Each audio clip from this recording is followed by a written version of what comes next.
Joining me now from Santorini is the Greek Prime Minister, Kyriakos Mitsotakis. Let me ask you about those case numbers to begin with. How did you do it? Do you think you got lucky? What explains, because you really, there are very few countries in Europe, really in the world, that have managed to have such a low incidence despite being a place that lots of travelers come to, things like that. What do you attribute your success to?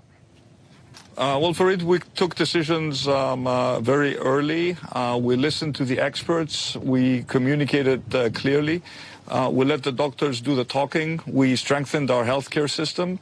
And we managed to convince the Greek population that they needed to practice social distancing. And they did. And I'm very, very grateful to Greeks across the country, because the success that we have had is basically attributed to them. But I guess it's not rocket science. We basically did what the experts told us we should do, and we did it quickly, forcefully. And we've been able to open up our economy gradually over the past month. So far, we haven't had any real outbreaks. So we feel comfortable that we've dodged the first bullet and that we've managed to contain the first wave of the outbreak.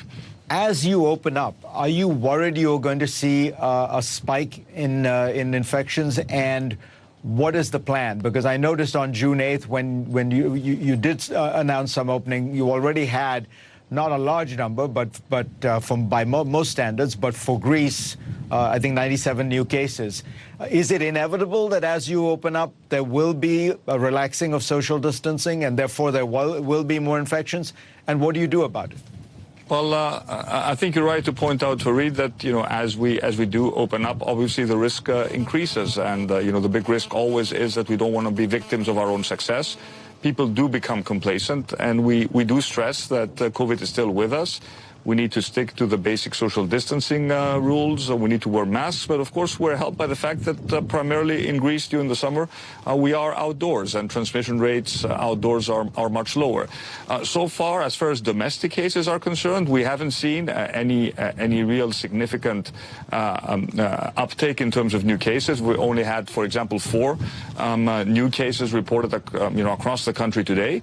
But, of course, our main concern is how do we handle opening up to foreign visitors, and we have a very elaborate plan to do that. We will do it gradually, and our first concern will always be the safety and health of our visitors. I need to point out that over the past month, we have tested every single individual who has flown into Greece. So we have a pretty good database indicating positive cases for people who have traveled to Greece. Let me just give you one indicative number. Over the past 4 days, we tested close to 4,000 people arriving at Athens airport.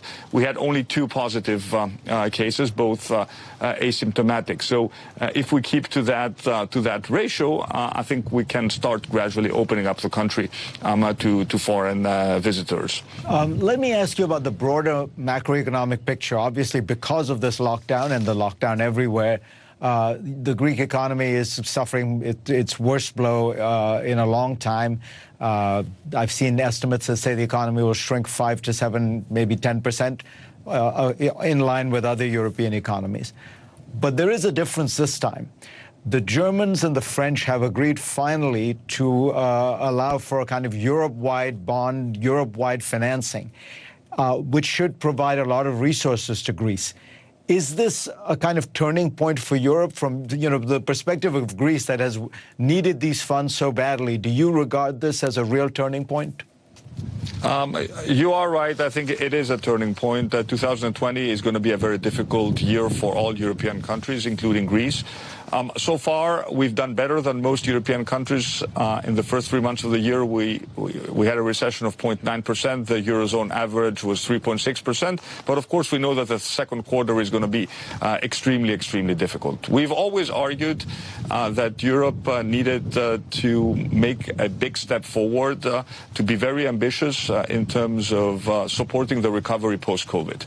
And the proposal that has been put forward by the Commission, which, as you rightly point out, is based on the French-German proposal is, I think, such an ambitious step. But I think you're right to point out that Europe, and in particular France and Germany, the powerhouses, the two countries that were always at the foundation of the European integration project, stepped up to the plate, delivered, and should this proposal be accepted, and I expect it to be accepted, it will be a true game changer. Just to give you an indication, as far as my country, Greece, is concerned, we will have additional funding for investments that will be close to 32 billion euros for the next 4 years. It is a lot of money, and we intend to put it to good use. Prime Minister, pleasure to have you on. Thank you. Thank you very much, Fareed. Pleasure. Pleasure was mine. Hope to see you in Santorini soon. I will try my best.